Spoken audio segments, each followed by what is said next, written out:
Okay, so one idea I thought I'd share with you guys, if you're at home, you're trying to do home workouts, and I just kind of crossed my mind to kind of share this because it's something that I'm sure other people have thought of, or maybe people have, I don't know if they do or not, but it's something that I didn't really even start using until recently, and I think it's kind of worth sharing. And that's if you used to go to the gym when the gyms were open, given this whole quarantine situation, and you liked going on the stair climber, you like the kind of the benefits, you just like the work that the stair climber kind of produces, that something you can do is just use a bench at your house. And I'll kind of discuss some kind of pros and cons of that. In my opinion, you get pretty much the exact same, or if not better, workout using a bench than you do going to the gym and using a stair climber. Now, I'm not the biggest cardio person. I don't think you really have to go crazy with the cardio. I think that's a whole other story. But one of the benefits, well, first I'll just show it to you. Let's just do that first, okay? So the great thing about this, I already discussed in a previous video, just having a nice solid bench in your house for doing at-home workouts is going to be one of those essential items if you can get it.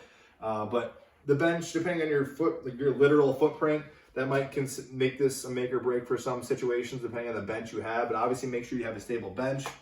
And all I'm simply doing is just doing steps, right? It seems very obvious, very simplistic, but I'll talk about some things about it. Now, you don't have to get crazy with it, like which foot you step first. I just keep a similar cadence. This way I can kind of mindly zone out if I want to watch TV, listen to music, or whatever. Obviously, I couldn't read a book doing this. Maybe you could, actually. I wouldn't recommend it. But then what I'll do is, after I'm going right foot first, right foot down, then eventually I'll just switch and just do that for a little bit. And that's it. And the great thing is you can also do big steps if you wanted to. I actually do this exercise a lot. If I'm doing like a leg day type of thing, you can do that. The first thing people are going to think about is, well, you don't have those nice little guardrails that you get with a stair climber. And first off, you can see I'm already kind of out of breath just doing those few little repetitions here. I'm always I've been a critic of those little handrails forever. For sure they have their purpose. If you're older and you feel a little unstable, I'll talk about a little thing we can do with it, make this kind of doable too for that type of person.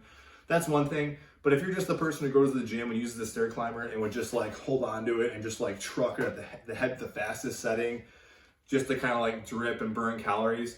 One thing, it's a whole other side tangent, but just taking that mental approach to your workouts of just burning calories or trying to work off weight through calories or some caloric burn, that's an exercise in futility to begin with.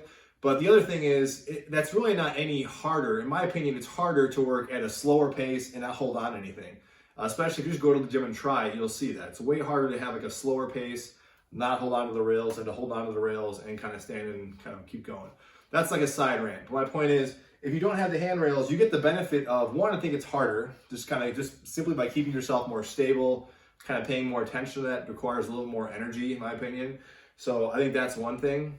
If it gets to the point where you literally feel like, well, I'm kind of unsafe, I'm doing at a certain time period doing the workout where you feel like, well, I don't want to trip and fall, then that's probably, in my mind, the common sense way of saying, okay, maybe you've had enough, just cash it in for the day, try again the next day, you'll be better, you can go a little bit longer. That's the logical way of kind of stopping for the day. If you really can't support your own body weight or your body just doing these exercises, then that's your body telling you to stop. Again, don't worry about this fixated time limit, whatever.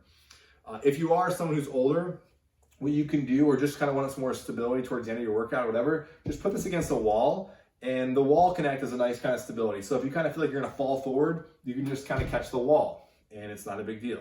Obviously, you might have to have something on the wall so you don't get fingerprints all over your wall and things like that. You wouldn't really want to watch something doing this way. But also, if you're that type of person who likes just going fast, like I said in that previous example of the bad example, you could do that. If you just want to truck and going fast, you can put yourself against the wall and do that for a period of time. But in my opinion, this is the type of thing that I'll do for, you could do it for 20 to 30 minutes. It might get kind of boring, but it's no more boring than doing it on the stair climber. So that's one thing. You can put this in front of a TV, you can do it that way. Again, very inexpensive, a very easy way to kind of get cardio, and I've always kind of been a fan of kind of slower, harder things like the stair climber versus just repetitive kind of grinding on a treadmill. I think it's a little more flexible. You can kind of mix things up. You can sidestep. Like I said, you can do those deep steps. So a number of different things you can do just with a simple bench, and that was one of them. So hopefully you guys got something out of it. If you have any questions about it, just let me know. Thanks.